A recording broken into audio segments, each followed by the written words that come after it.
Bilal ibn Rabah was born into slavery, a condition that was compounded after he became one of the first believers to follow the teachings of Prophet Muhammad.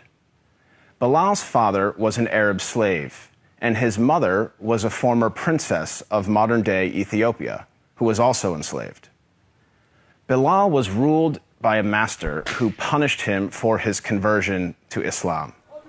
He dragged Bilal around Mecca, encouraging people to mock him. He even tried to force him to renounce his faith by placing a large rock on his chest and pinning him on the ground.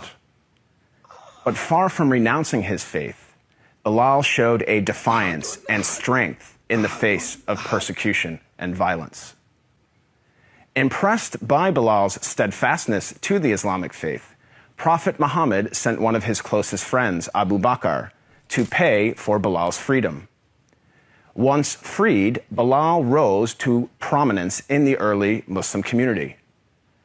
Prophet Muhammad appointed him to serve the mosque by using his melodious voice to call the believers to prayer. Bilal was a black man, and for some, his blackness made him unfit for such an honor. On one occasion, a companion of the Prophet, a man named Abu Dar, disparagingly said to Bilal, "You son of a black woman." This drew a swift rebuke from Prophet Muhammad. "Are you taunting him about his black mother?" asked the Prophet.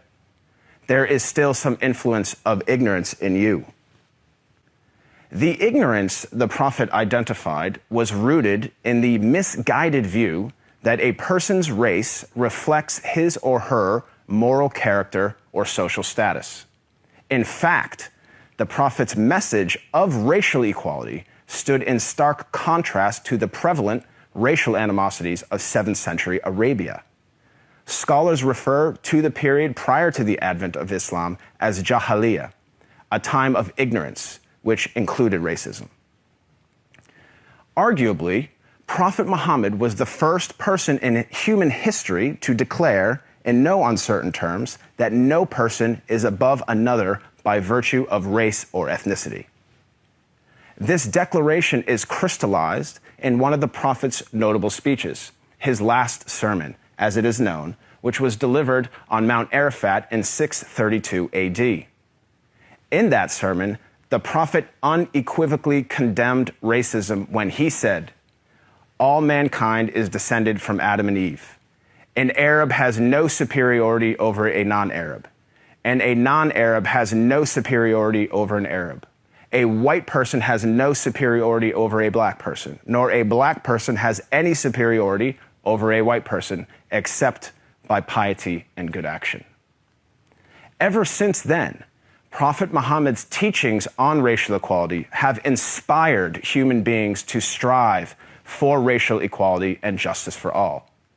Consider the life of Al-Hajj Malik al-Shabazz, more commonly known as Malcolm X, the black Muslim civil rights leader who battled racism in the 1950s and 1960s. After performing the Hajj, or Islamic pilgrimage, to the city of Mecca, Malcolm wrote his famous letter from Mecca, in which he said, "There were tens of thousands of pilgrims from all over the world. They were of all colors, from blue-eyed blondes to black-skinned Africans. But we were all participating in the same ritual, displaying a spirit of unity and brotherhood that my experiences in America had led me to believe never could exist between the white and the non-white." He added that he had never before seen sincere and true brotherhood practiced by all colors together, irrespective of their color.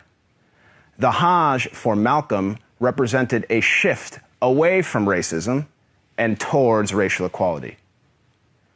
The teachings of Prophet Muhammad encouraged all people to strive towards anti-racism, which is quite different than simply non-racism. While non-racists do not openly express prejudiced views, they also do not work to dismantle racism in any given society.